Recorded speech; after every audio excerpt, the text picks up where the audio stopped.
রিয়াজ, একটা বিষয় আপনার কাছে জানতে চাই ভোটের এই সময়টাতে এসে, সেটা হচ্ছে ডাকসুর যে ইতিহাস সেটাও যেমন জানা দরকার, তেমনি আরেকটা বিষয় আপনার কাছে জানতে চাই, এর আগে যারা ভিপিজিএস হয়েছিলেন তারা কত ভোটের মাধ্যমে কত ভোট পেয়েছিলেন, কত শতাংশ ভোট পড়েছিল, সেই ইতিহাসটা যদি একটু বলেন আপনি আমাদের। রিয়াজ।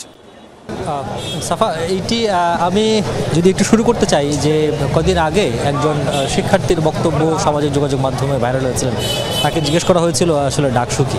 তিনি বলছিলেন যে ডাকসু মানে একটি ক্যাফেটেরিয়া যেখানে চা, সিঙ্গারা, সমোসা সেগুলো খাওয়া যায় এবং খুব কম দামে সেটি পাওয়া যায়। তো এটি আমরা ধরেই নেই যে তিনি হয়তো মজা করে বলেছেন, কিন্তু মজা করে বললেও এটি শুধু সাধারণ মানুষের, অনেক শিক্ষার্থীরাও মানে অনেকটাই ভুলতে বসেছেন যে আসলে ডাকসু বা একটি বিশ্ববিদ্যালয় বা একটি পাবলিক বিশ্ববিদ্যালয়ের কেন্দ্রীয় ছাত্র সংসদের কাজটা কি, বা তারা সেখানে যারা নির্বাচিত হন তারা আসলে কি করেন বা সেটি দিয়ে আসলে কি করা হয়। তো আপনি যেটি বলছেন যে যারা আগে নির্বাচিত হয়েছেন, আসলে এইটি তো প্রায় 100 বছরের পুরনো সংসদ। অর্থাৎ আমরা যদি বলি যে 1923-24 শিক্ষাবর্ষ থেকে যদি শুরু হয়েছিল স্বাধীনতার আগে, অনেক আগে, তারপরে প্রায় 30 বছর পরে যেটি ছিল মূলত ঢাকা বিশ্ববিদ্যালয়ের ছাত্র সংসদ, তারপরে সেটিকে পরিবর্তন করা হয়েছে 1953 সালে ঢাকা বিশ্ববিদ্যালয়ের কেন্দ্রীয় ছাত্র সংসদ।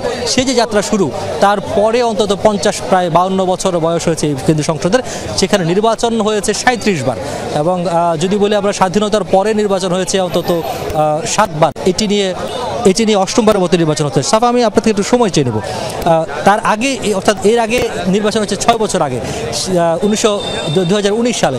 তার আগে নির্বাচন হয়েছে 1989 বা 1990 সালে। তার মানে হচ্ছে প্রায় অনেক বছরের যে মাঝখানে গ্যাপ, অর্থাৎ অনেক বছরের যে বন্ধাত্ম, সেটি কাটিয়ে নির্বাচন হচ্ছে। মূলত তারা যেমন গত বছর যদি আমরা বলি যে ভিপি নুর নির্বাচিত হয়েছেন, তিনিও একটি বৈষম্য বিরোধী বা একটি কোটা বিরোধী আন্দোলন থেকে তিনি জনপ্রিয়তা পেয়েছিলেন। মূলত সেটি কাজে লাগিয়ে তিনি নির্বাচিত হয়েছেন এবং শিক্ষার্থীর অধিকার আদায়ে তিনি মাঠে ছিলেন। তো যেটি হয় মূলত গত বছর অন্তত প্রায় 20 থেকে 22 হাজারের মতো ভোট পড়েছিল, অর্থাৎ প্রায় অর্ধেকের মতো শিক্ষার্থী তাদের ভোটাধিকার প্রয়োগ করেছিলেন।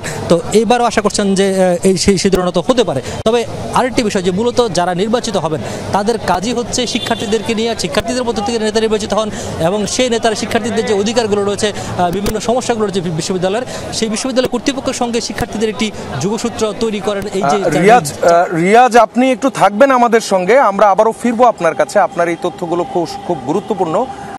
এর কথা এখন আমরা যেতে চাই টিএসসি কেন্দ্রে। সেখানে আছেন আমাদের আরেক সহকর্মী শামীম রেজা। শামীম, ভোট শুরুর প্রথম 2 ঘন্টায় 20 থেকে 25% ভোট কাস্ট হওয়ার কথা বলেছেন রিটার্নিং অফিসাররা। টিএসসির চিত্রটা এখন কেমন, কত শতাংশ ভোট পড়লো? হ্যাঁ সাফা, আমি মাত্রই এখানকার প্রধান নির্বাচন কর্মকর্তার সাথে আমি কথা বলছিলাম। তিনি আসলে আমাকে যেটা জানাচ্ছিলেন যে 35%-এর উপরে ভোট কাস্ট হয়েছে, এমনটাই তিনি বলছিলেন। এবং তিনি বলছিলেন যে সুশৃঙ্খলভাবে সকাল থেকে তারা ভোট নিচ্ছেন এবং শিক্ষার্থীরাও আসলে সুশৃঙ্খলভাবে প্রবেশ করার কারণে সবাই তুলনামূলক দ্রুত ভোট দিতে পারছেন, এমনটাই বলছিলেন।